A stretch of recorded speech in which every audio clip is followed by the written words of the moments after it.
No one in that prison had any idea that the most dangerous man of all was already there, sitting in silence, eating slowly, enduring humiliation without saying a single word, quiet, unmoving, as if all the violence around him was just distant noise, until that silence began to feel heavy, and that weight became a threat. The dining hall of El Gavilan Maximum Security Penitentiary, deep in the desert state of Sonora, Mexico, buzzed with the metallic clatter of trays and cutlery. The air reeked of sweat, reheated beans, and cold stew. The routine was simple: eat fast, don't start trouble, and survive one more day. But not everyone thought that way. There were men in there who fed on fear, and the worst of them all was Samuel El Sapo Gallardo. Gallardo walked through the mess hall like he owned it. A tattooed beast, covered in scars that told stories of blades, brawls, and bodies stretched out on cell floors. Wherever he went, the noise died down. No one met his eyes. Fear followed him like a loyal dog. But that day, something broke the routine. At the far end of the hall, hunched over his tray, sat a man who didn't look like he belonged in a place like that. Arturo Silveira, inmate number C47, 72 years old, white hair, sun-worn skin, hands steady despite his age. No one understood what an old man like him was doing there. Gallardo stared at him with disgust. A system glitch, he thought. He walked over slowly while the other inmates lowered their heads, already knowing what was coming. He grabbed a kitchen water jug and dumped freezing water over the old man. The liquid ran down his face, soaking his uniform and smudging the number on his chest. The hall went dead silent. Some laughed, others looked away. Gallardo grinned. "Welcome to hell, Grandpa. I run this place." Arturo didn't respond. He kept chewing, calmly, as if the insult didn't exist, as if nothing could reach him. The silence stretched for several seconds but felt eternal. There was something strange about that man, something restrained. One inmate whispered, "That old man's got a weird look, man." "Shut up," another snapped. "Or Gallardo'll smash your teeth in too." Irritated by the lack of reaction, Gallardo shoved Arturo's tray. Food spilled across the table, but the old man didn't move. He simply looked up, a calm, yet cold stare. A stare that didn't belong to a regular man. For a brief second, Gallardo hesitated. He didn't know why, but something in that gaze tightened his chest. He laughed, trying to shake it off. "Breaking you is going to be fun, old man." He turned and walked away as the laughter echoed behind him. Arturo calmly wiped his face, picked up his tray, and stood without rush. He walked to the sink, washed his hands, and returned to his cell under the gaze of dozens of inmates who didn't know whether to feel pity or fear. That night, the hallway was quiet. Across the bars, some inmates still repeated the lunch joke with laughter. But in his cell, Arturo didn't sleep. He stared at the cracked ceiling, eyes wide open. His hands trembled, not from weakness, but from memory. A young inmate, curious, whispered, "Hey, old man, what did you do to end up in here?" Arturo slowly turned his head. His stare sliced through the boy like a blade. "Let's just say, I took too long to stop." No one spoke to him again after that. And the next day, the mess hall felt different. Even without saying a word, Arturo Silveira was already changing the atmosphere of the prison. No one knew it yet, but that quiet, fragile old man the bully mocked was the kind of man who didn't need to raise his voice to kill. The days dragged by, slow and heavy, as if the air itself had grown thicker since the incident. Arturo remained the same, discreet, silent, invisible. He spent his mornings in the laundry, afternoons in the yard, nights in silence. He didn't seem to care about anything, and maybe that was what bothered Samuel Gallardo the most. For men like him, fear was food, and the absence of it, a provocation. "That old man thinks he can ignore me," Gallardo growled, sharpening a piece of metal against the concrete floor. The other inmates chuckled nervously. They knew what was coming. When Gallardo chose someone, he didn't stop until blood spilled. Arturo, meanwhile, watched everything. The guards, the sound of keys, the schedules, the shift changes. No one realized how much he saw, how much he memorized. One afternoon during rec time, Gallardo approached with two of his crew.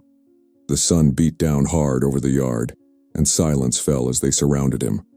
"Listen here, Grandpa," the brute said with a cruel smile. "I gave you a few days to settle in. Now you're gonna learn the rules." Arturo slowly raised his eyes, unafraid. "And what rules would those be?" he asked, voice raspy, tired, but firm. Gallardo laughed, leaning close. "You speak when I let you. Walk when I say so. And if you breathe louder than me, you lose your teeth." The entire yard watched. Arturo sighed, straightened his back, and murmured, "You talk too much." A murmur rippled through the inmates. Gallardo blinked, confused, and shoved the old man hard. Arturo staggered but didn't fall. He regained his balance with surprising precision. For a second, his body moved oddly, disciplined, sharp. One inmate whispered, "You saw that?" The old man moved like a soldier. Gallardo stepped forward. "Let's see how far that courage gets you, old man." Arturo bowed his head.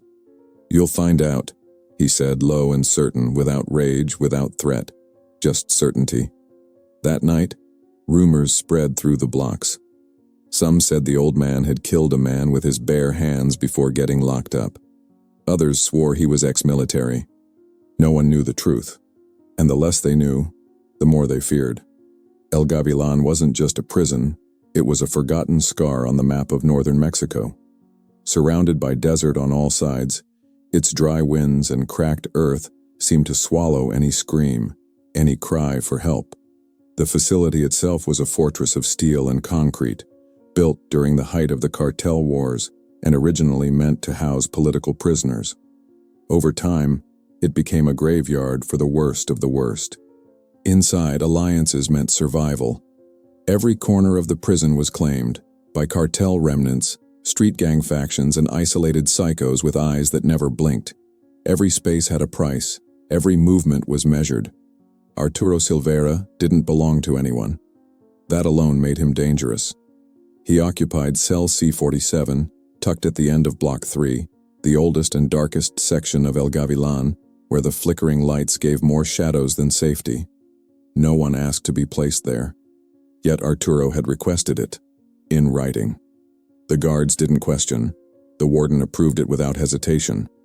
And that was the first real clue. Warden Rodrigo Alvarez, a veteran of federal operations, had seen things no human should. Yet when Arturo's file came across his desk, sealed in red with partial clearance codes, he didn't argue. He told his officers only one thing: keep him alive. Don't ask questions. Even the guards walked differently around C-47. Not from fear, but something deeper. A discomfort, a sensation, as if the cell wasn't holding a man, but a force barely contained. Meanwhile, in the yard and workshops, whispers continued to grow. "He's ex-military, no doubt. Look how he walks." "Military? Nah, that guy's too quiet. He's something else. Maybe cartel, like the cartel, the old ones, from back in the 80s. My cousin said there's a rumor he used to disappear people for the government, but no one could confirm anything." His official file listed only multiple homicide, classified. No trial, no backstory, just that he had served 29 years in institutions before being transferred to El Gavilan for containment. Containment, not punishment. And that terrified people more than any crime. The only person who still dared to confront Arturo was Samuel Gallardo. After the push in the yard and the mysterious grace with which the old man moved, Gallardo's pride began to fester. A man like him, built on dominance and fear, couldn't stand to be ignored, much less undermined. But something had changed. Gallardo used to roam the prison like a lion, full of swagger. Now he watched.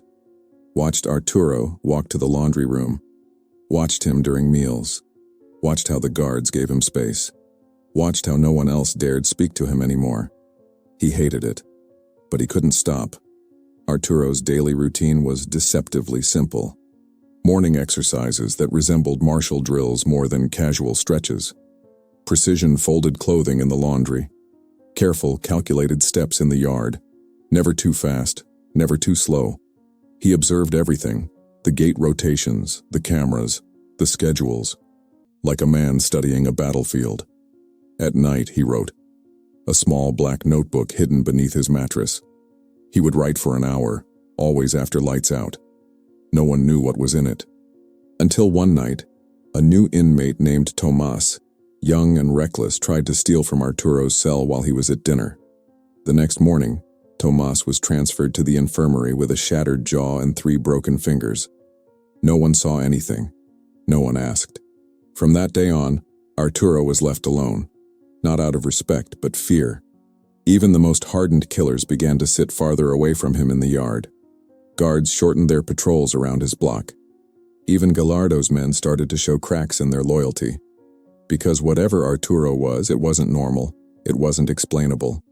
And everyone, especially Gallardo, began to feel it. The tension inside El Gavilan had reached a quiet boiling point. Samuel Gallardo was unraveling. The man who once ruled the prison yard like a warlord now walked with a nervous twitch in his eye. He'd started sleeping with a shiv under his pillow and had doubled the number of lookouts around his cell. His crew, once blindly loyal, now watched him with uncertainty. They didn't say it aloud, but it was written in their silence. Gallardo was afraid, and fear spreads fast in prison, especially when it comes from the top. Arturo Silveira had done nothing overt. He didn't posture, didn't intimidate. He barely spoke. But his silence was louder than any threat. Every movement calculated, every word measured. He was a walking mystery, and people feared what they couldn't understand. It didn't help that after the infirmary incident with Tomas, Arturo's legend grew. Rumors turned into gospel. They said Arturo was ex-FES, part of the Mexican Navy's special forces. Others swore he had worked as a sicario for a government ghost unit, cleaning up loose ends during the drug war. Some even claimed he was a former asset who went rogue and knew secrets too dangerous to let die.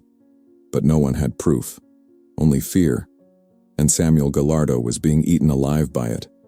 One afternoon during recreational time, Gallardo finally snapped. He approached the corner of the yard where Arturo sat reading, a spot that had become an unspoken no man's land, avoided even by the guards. He stood over the old man. "Get up." Arturo didn't move. I said, "Get the fight up."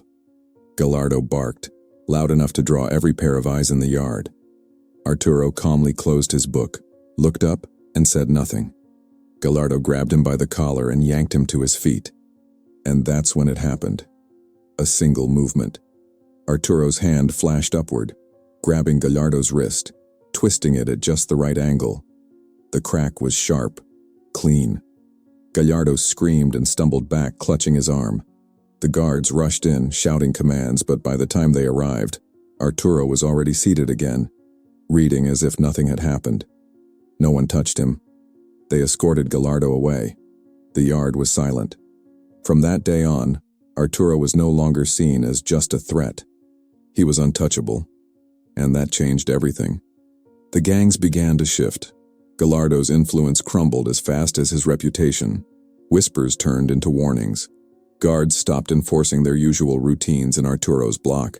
Some even greeted him with quiet nods, a courtesy they'd never offered any inmate before. Warden Alvarez called a meeting with his inner security staff. "We need to know what this man is," he said, throwing down a sealed file onto the metal table. "Sir, with respect, that's not a regular prisoner. That man has clearance levels higher than you," said Captain Mendoza, the lead corrections officer. "I don't care. Someone inside the government put him here. But they didn't say why. If we don't get ahead of this place is going to tear itself apart." But it already was. Inside the cell blocks, a silent war had begun. Gallardo, now disgraced and walking with a cast on his wrist, began plotting. His pride was shattered, but his instinct for survival remained sharp. He knew that if he let this continue, he'd be nothing. Prey. So he made a decision. He called in a favor. Gonzalo El Flaco Mendez, a cartel hitman locked up in another sector, was transferred under suspicious circumstances. Mendez was known for 2 things: loyalty to no one and getting paid in blood. Gallardo arranged it through back channels. Cigarettes, favors, threats. The usual prison currency. The goal was simple. Take Arturo out. Quietly, permanently, But what Gallardo didn't know, what none of them knew, was that Arturo was already preparing. He had noticed the shift in guards, the lookouts changing, the subtle warnings in the behavior of inmates who avoided eye contact again. He felt the air shift, the way trained men always do before a fight. And he welcomed it, because Arturo Silveira hadn't come to El Gavilan to be left alone. He came there with a purpose, and the game had just begun. The plan to eliminate Arturo Silveira had begun, but like everything inside El Gavilan, it wasn't as simple as it seemed. Gonzalo El Flaco Mendez had a reputation built on whispers, a ghost in human skin, small, thin, fast, not because of weakness but because he'd learned to survive by being unseen. A former cartel enforcer from Sinaloa, he'd worked cleanup jobs when the blood had to be mopped quietly. Gallardo thought he'd brought in a killer, but what he'd really done was set a predator loose in a cage already owned by another. While Gallardo laid low, licking his wounds, Flaco started watching Arturo. He never approached, only observed. Mealtime, yard, laundry, showers. Arturo's patterns were precise like clockwork. That was the problem. There were no openings. Worse, Flaco noticed something no one else had. Arturo wasn't just calm, he was deliberate. He moved like a man who had cleared rooms, executed plans, read people before they spoke. It was more than discipline. It was doctrine, the kind only taught in places that didn't officially exist. Meanwhile, a new thread was quietly pulling at Arturo's past. A young inmate named Luis Ortega, barely 20, had been assigned to laundry duty alongside Arturo. Most inmates avoided that post. No one wanted to be near the ghost of C-47. But Luis didn't have a choice. He was new, sentenced for armed robbery, scared but curious. At first he said nothing, just folded shirts and avoided eye contact. Arturo didn't speak either. But one day, Luis dropped a box of uniforms. Shirts spilled across the floor. "Sorry, sir," he stammered instinctively like a schoolboy to a teacher. Arturo knelt and helped him pick them up without a word. As he handed over the last shirt, he said, "Don't call me sir. I'm not better than you. Just older." Luis froze.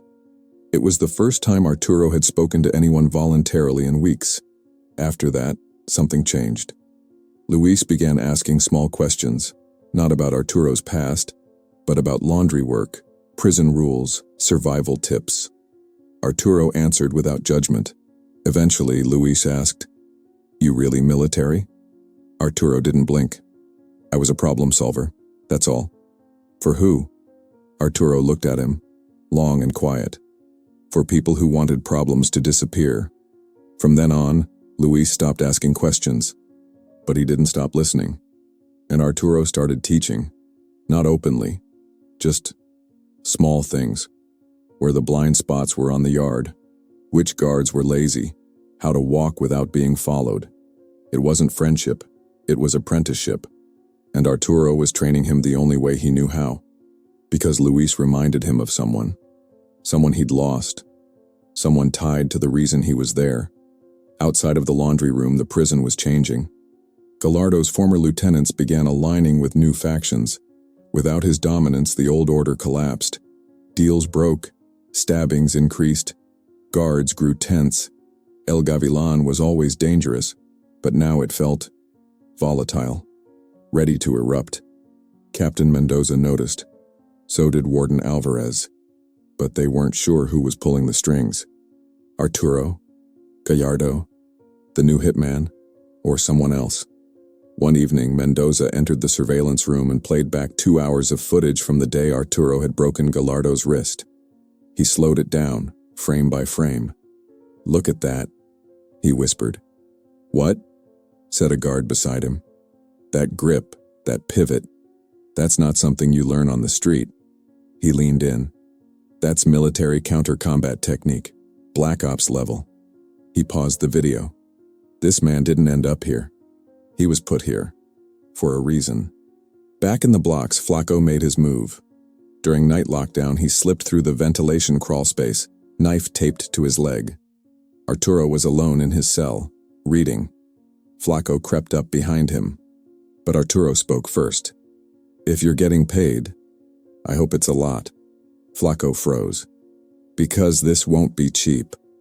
Then Arturo stood and smiled. The knife never reached Arturo Silveira. One moment, Gonzalo El Flaco Mendez was a whisper in the dark. The next, he was on the floor, gasping for air, knife out of reach, his arm twisted behind his back at an angle it was never meant to bend. Arturo's movements were almost inhuman, fluid, controlled, quiet. Like he wasn't just trained, he was conditioned. Years of muscle memory activated in under a second. He knelt beside Flaco, pressing his forearm lightly against the man's throat. "You don't breathe unless I let you. Nod if you understand." Flaco nodded, eyes wide. "Who sent you? Gallardo? Someone else?"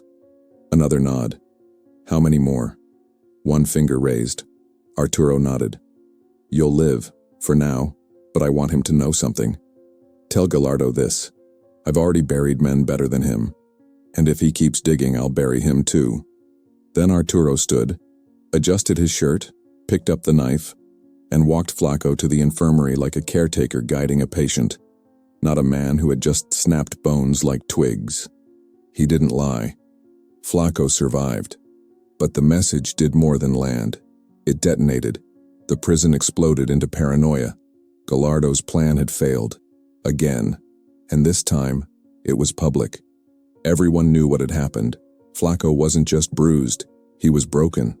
Shoulder dislocated, eye swollen shut, wrist torn at the ligament. And the worst part? He refused to talk. He didn't tell the guards how he got hurt, didn't tell Gallardo what happened inside cell C-47, didn't even return to Gallardo's crew. He requested a solo cell in another block and stopped making eye contact with anyone. That was the moment Gallardo knew. He had completely lost control.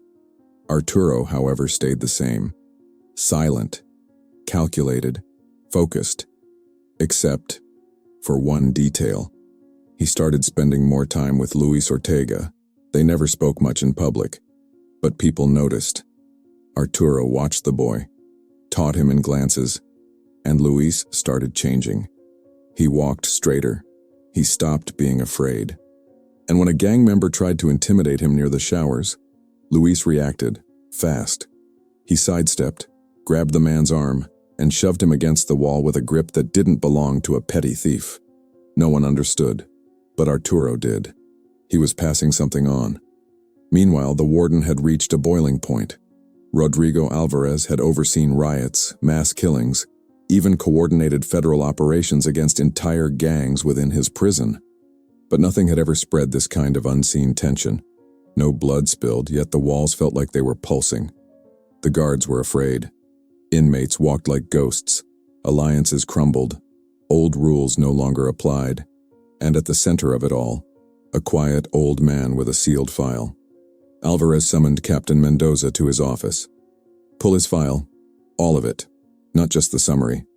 I want the unredacted version." "Sir, that could take federal clearance. We'll be flagged." "Then let them flag us. I need to know what kind of weapon we're housing in C-47. In cell C-47, Arturo wrote in his notebook. The names, the dates, the unfinished business. At the bottom of one page, Samuel Gallardo. Underneath that, not yet. Then he closed the book and looked at the ceiling, lips barely moving. Almost time. The next morning, Gallardo disappeared. Not killed. Gone. His crew claimed he went to solitary. The guards claimed he never checked in. Some thought he escaped. Others thought Arturo had taken him out quietly and buried the body in the walls. A fantasy, but one they wanted to believe. The truth was stranger. Gallardo had broken. He had requested protective custody in writing, had begged to be moved to federal hands. He no longer wanted revenge. He wanted out. That was the real turning point. The predator of El Gavilan had become prey. And the true apex predator, the one who never threatened, never shouted, never spilled unnecessary blood, was now at the center of a prison that had finally learned to respect silence. But Arturo wasn't done. He hadn't come to El Gavilan just to survive. He came for something, someone. And now, with Gallardo neutralized, It was time to begin. The disappearance of Samuel Gallardo sent El Gavilan into a silent spiral. No sirens blared, no lockdown was ordered, but every man, inmate and guard alike, felt the shift. The temperature in the corridors dropped, conversations quieted, violence stalled. Something invisible had snapped, and now the entire prison was holding its breath. In the minds of most, Arturo Silveira had done it. No one could prove it. No body was found. No witnesses came forward. But proof wasn't necessary, not in a place like El Gavilan. There, fear became truth, and silence was all the confirmation anyone needed. For the first time in months, the yard operated without shouting. Gang leaders nodded respectfully at each other. Fights stopped before they started. Even the most volatile inmates walked slower, heads low. And in the middle of that calm stood the old man in cell C-47, not smiling, not smug, just still. In the administration wing, Warden Alvarez received the unredacted file. It arrived in a black envelope hand-delivered by a federal courier. No one else was allowed to open it. He sat alone in his office, blinds drawn, door locked, heart pounding. The file was thick, yellowed with age. Inside were pages stamped with red ink. Operación Escudo Negro. Unidad de Eliminación Estratégica. Confidencial. Bajo jurisdicción militar. Alvarez flipped through incident reports, field debriefings, photos of scenes so clean they looked staged. No witnesses, no survivors, no evidence left behind. Arturo had worked for a ghost unit, a division within the military not listed on any official budget. His missions weren't just classified. They were denied entirely. Political cleanup, internal purges, black bag extractions. The kind of man governments created when diplomacy failed, and then buried. One report stood out. Subject: Silveira, A. Objective: neutralize target without external trace. Result: target terminated. 3 collateral threats eliminated. Site sanitized. Status: mission success. Operator uninjured. Note: subject is exhibiting increasing autonomy and deviation from protocol. Recommend observation. There was no arrest record, no conviction, just a decision to lock him away. Not because he was guilty, but because he was uncontrollable. Alvarez leaned back, sweating. We didn't inherit a prisoner. We inherited a weapon. Back in Block 3, Luis Ortega was changing. The once quiet kid who'd folded laundry in fear was now sharper, more composed. He mimicked Arturo's posture, walked like him, kept his head level, observed, remembered. The inmates noticed. So did the guards. And Arturo? He said little, but watched Luis carefully, constantly evaluating. Not just his actions, but his restraint. He taught through silence, through gesture. Sometimes a look was all it took to deliver a lesson. One day after lunch, Luis returned to his bunk to find a sealed envelope beneath his mattress. Inside, a page torn from Arturo's notebook. A list of 5 names, people outside. No explanation, just one phrase. What they did to your sister, they will pay. Luis stood frozen for almost a full minute, and for the first time he understood. Arturo wasn't training him to survive prison. He was training him for something after. The guards continued their nervous routines. Every shift brought the same unspoken rule: leave Silveira alone. They stopped doing rounds near his cell unless absolutely necessary. Some even requested reassignment away from Block 3. Others stared at the security monitors in silence, watching him for hours, reading, writing, thinking. He never showed aggression, but no one dared test him again. And yet, Arturo himself seemed to grow quieter. Not weaker, just more distant, like his mind was somewhere else. The more the prison submitted to his presence, the more he withdrew inward. Until one night, as he lay awake in his bunk, he whispered, "I'm almost ready." Then he closed his eyes, not to rest, but to plan. Because the next phase wasn't about survival, it was about resolution. Luis Ortega began to wake up before dawn. He would rise quietly from his bunk in Block 3, stretch the way Arturo had taught him. Slow, precise movements that loosened muscle and focused the mind. Then he would sit, legs crossed, back straight, and wait. That was the first lesson Arturo had ever drilled into him without words. Before you strike, you study. Before you speak, you listen. Before you move, you breathe. Luis was changing. Not just growing stronger, but more controlled, more aware. The terrified boy who'd entered El Gavilan was fading. In his place, something sharper was forming, and everyone could see it. The other inmates stopped mocking him. They stopped seeing him. Because Luis had become invisible in the same way Arturo was. A presence that couldn't be read. And unreadable meant unpredictable. And in prison, unpredictable meant dangerous. Arturo observed everything. He was proud, but not emotionally. His pride was clinical, like a craftsman seeing a tool sharpened perfectly. He had chosen Luis for a reason, because he recognized the wound inside the boy. A wound that could become purpose. And Luis? He didn't question anymore. He understood that Arturo was not a friend, nor a father figure. He was a weapon who had chosen to pass down a method, not a legacy. One day, Arturo finally spoke during their laundry shift. "Do you remember their faces?" Luis nodded. "Yes, all 5. Arturo handed him another name. A 6th. Luis looked down at it. It wasn't someone from his past. It was someone new. A prison guard. One of the few who still walked Block 3 without fear. "This one's watching us. Is that a problem?" Luis asked. Arturo nodded slowly. "Not yet. But problems grow."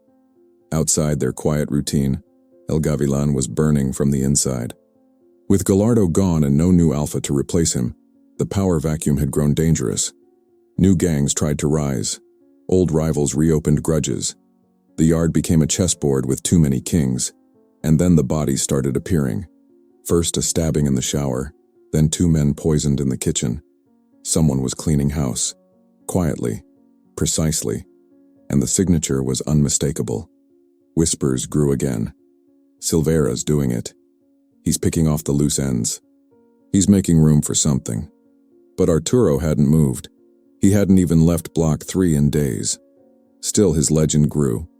Warden Alvarez watched from his office, more unsettled than ever. Every attempt to investigate Arturo's role hit a wall. No cameras caught anything. No inmates spoke. Even the guards seemed unwilling to engage. So he made a call, a private line, encrypted. "We need extraction protocols, now." The voice on the other end was quiet. "He's not ready. He's destabilizing my prison. That's the point." Alvarez froze. "Wait, are you telling me this was the mission?" Silence. Then the voice replied, "Watch what happens next. He's cleansing the system, just like he did before." The line went dead. Alvarez stared out his window at the cracked desert beyond the fences. He realized then, Arturo Silvera wasn't here by mistake. He was the design. Meanwhile, Luis faced his own test. During a supply shift in the kitchen storage, he caught the guard Arturo had warned him about, Sanchez, going through a stack of folded uniforms too thoroughly. Looking for something. A hidden message. A list. Anything. Luis walked in without hesitation. Sanchez straightened up, startled. "You're not supposed to be in here alone." Luis tilted his head. "And you're not supposed to be searching inmate property." The tension hung heavy. Sanchez reached for his baton. Luis didn't flinch. "You really want to see what he taught me?" The guard stared at him, saw something he wasn't prepared for. Not bravado, conviction. He left without saying another word. That night, Arturo found a slip of paper on his bunk. No name, just a location. Sector D, workshop. Tuesday, Euro 300. A meeting. One Arturo had been waiting for. Back in his cell, Luis sat alone, notebook in his lap. Arturo's handwriting copied across the pages like scripture. He wasn't just learning how to defend himself anymore. He was learning how to see the world like Arturo saw it, with angles, openings, patterns, and purpose. The old man from C-47 had sparked something greater than fear. He had created a chain reaction, a transformation that was no longer about revenge or respect. It was about preparing someone else to carry the fire, because Arturo Silveira had one last mission, and he wouldn't be the one to finish it. The cold morning of Tuesday, just before 03, was unnaturally still inside El Gavilan. No footsteps echoed through the hallways. No alarms buzzed. Just the hum of overhead lights and the distant groan of metal settling in concrete. In Sector D, the workshop sat in darkness. The tools were locked up, the machines silent. This place wasn't active at that hour. It wasn't supposed to be. But Arturo Silveira walked the path as if he had memorized it years ago. Quiet steps, hands in his pockets, eyes scanning nothing and everything at once. When he entered the workshop, the air felt heavier, charged. 3 men waited inside. None wore prison uniforms, dark suits, cold eyes, military posture. The man in front stepped forward and nodded once. "Operador 17. Arturo said nothing. "You were supposed to stay buried." "I was waiting." The man handed him a small leather folder. No markings, no names. Arturo opened it and read the page inside. His jaw tightened slightly. "He's here?" "Yes, under a new name, new file. But we confirmed it. Same man, same orders." Arturo closed the folder and handed it back. "Then this ends here." The men nodded. No orders were spoken aloud. No ranks acknowledged. These weren't officials. They were cleaners, remnants of a system that used men like Arturo when silence was more valuable than justice. As they faded into the shadows, Arturo stood alone, surrounded by silence, face unreadable. He had waited nearly 20 years to find the man who betrayed his unit, the one who sold out a covert operation, got innocent civilians killed, and let the government blame Operador 17 for the fallout.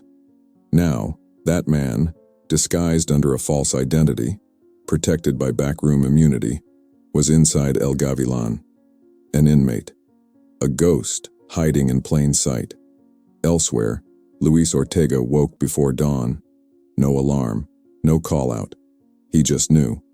Something had shifted. He stepped into the yard with calm movements, his eyes searching for Arturo. He didn't find him. But in his place, Luis found a folded page under a stone on the bench they usually shared. "It's time. You'll know what to do when you see it. A.S." Luis folded the note and didn't speak a word for the rest of the day. Back in the control room, Captain Mendoza reviewed security footage again. He had been watching cell C-47 for hours, looking for signs of weakness. But instead he found gaps. Moments when Arturo was unaccounted for. Moments when doors opened without keys, when angles were avoided, and when certain guards turned their backs at the exact right times. "This is coordinated," he muttered. He pulled the most recent footage from Sector D blank, static. Cut off at 02:56 a.m. He picked up the phone. "Warden Alvarez, you need to come see this." Meanwhile, Arturo walked through Block 4. It was the protected block, a place where inmates with federal ties, informants, and government-protected assets were kept away from the general population. He passed guards who didn't stop him, past cameras that didn't blink. And at the end of the hall, in cell 412, he paused. Inside, a man sat reading. Mid-50s, calm, clean-shaven, looked like he could have worked in finance or government. His name was now Enrique Salinas, but 20 years ago he was known as Major Hector Castañeda, the man who had traded lives for political currency and vanished after burning every bridge he'd built. Arturo stared at the door, not with rage, but with precision. In the yard, Luis saw movement, not physical, but behavioral. A group of inmates he hadn't seen before, men with quiet eyes, not aggressive but trained. They watched the towers, tracked guard rotations. And in the middle of them, walking with no expression at all, was Salinas, no longer hiding, no longer protected. He had been brought out. Luis's hands clenched. Arturo's words returned to him. "You'll know what to do when you see it." Inside the admin wing, Warden Alvarez stared at the blank footage and said aloud, "He's not just here to rot. He's executing something." Captain Mendoza looked up. "You mean an escape?" Alvarez shook his head slowly. "No, a verdict. The air in El Gavilan crackled with tension. Guards shifted nervously at their posts. Inmates lingered in corners, speaking in hushed tones. Everyone felt it. Something was coming. Something irreversible. Inside the protected wing, Arturo Silveira stood in front of cell 412, staring through the reinforced glass. The man inside finally looked up. "Arturo?" His voice cracked slightly. Part shock, part disbelief. The last time they had seen each other, it was on the tarmac of a covert base in Veracruz, surrounded by fire, bodies, and betrayal. Arturo didn't speak. He didn't need to. "I had no choice," said Enrique Salinas, the man once known as Major Hector Castañeda. Arturo stepped closer to the glass. They were civilians. Children. "Orders, Arturo." It wasn't personal. Arturo's voice was quiet, sharp. "You made it personal when you signed my death warrant." Salinas stood, tried to keep calm. "Look, I did what I had to." But Arturo had already stepped back. He placed something on the floor, a pen. Plain, black. Nothing else. Salinas looked down at it, confused. Then Arturo walked away, without looking back. In the control room, Warden Alvarez watched in real time. He'd overruled Mendoza and demanded full access to all security channels. When he saw Arturo inside Block 4, he expected blood. Chaos. Instead, he watched a man leave a pen. "What the hell is that?" Captain Mendoza leaned forward. "Permission?" Alvarez nodded. "Follow him." In the yard, Luis Ortega saw the silent signal. One of the new inmates, one of the trained men Arturo had warned him about, approached him and handed over a scrap of cloth. It had one word. "Now." Luis swallowed hard. He wasn't ready, but he didn't need to be. Arturo had made sure of that.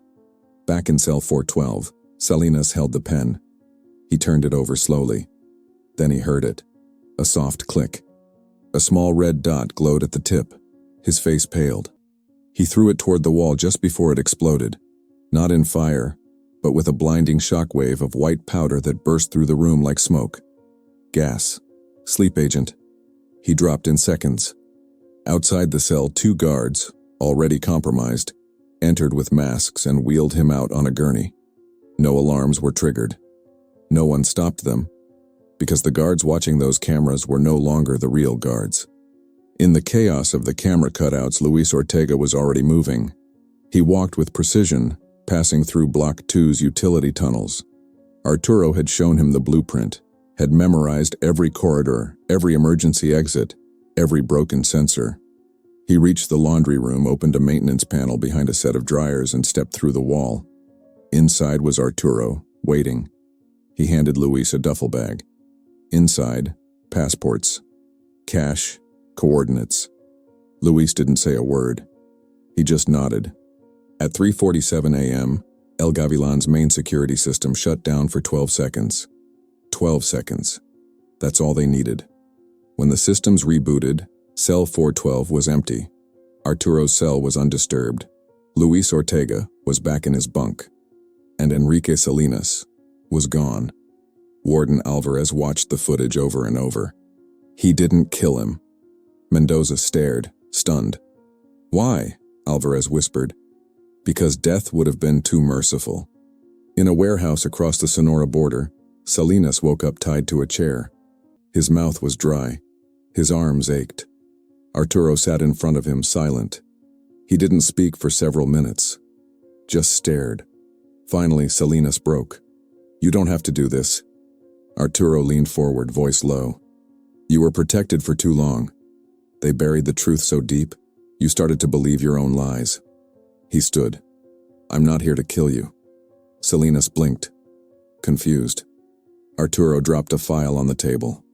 Inside were photos, documents, video stills, evidence. Arturo's final mission wasn't to eliminate his enemy. It was to expose him. He opened a laptop, started the upload, to journalists, to international courts, to former operatives. The truth would be uncovered. He turned back to Salinas. "You won't be remembered as a ghost. You'll be remembered for what you did. And this time, no government will erase it." Back in El Gavilan, Luis returned to his cell and found another note under his pillow. You're ready now. Don't forget who you were before they broke you. Now become something more. A. Luis folded the paper and stared at the wall for a long time. Then he opened Arturo's old notebook, flipped to the last page. The final line was in fresh ink.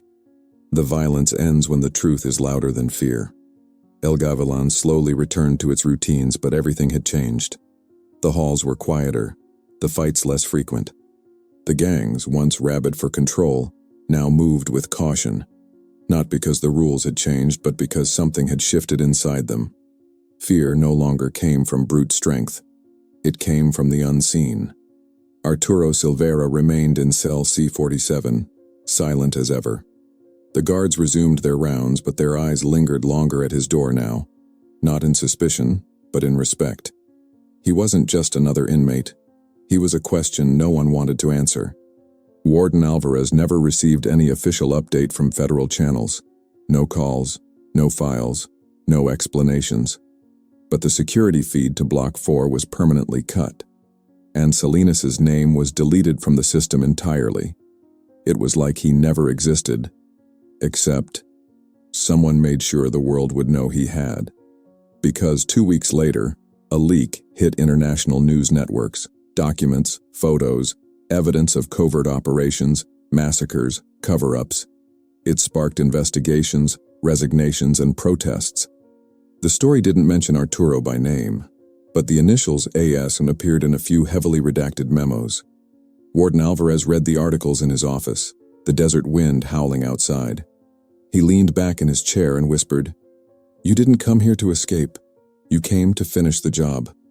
Luis Ortega was no longer treated like an inmate. He walked with calm authority, his presence quiet but unmistakable. In the yard, men stepped aside. In the laundry, others waited for his silent approval before speaking. He didn't bully. He didn't command. He simply was. And the prison knew it. He still visited Arturo during laundry shift transitions, though they rarely spoke now. Just a nod, a glance, an understanding. The torch had been passed, and both men knew it.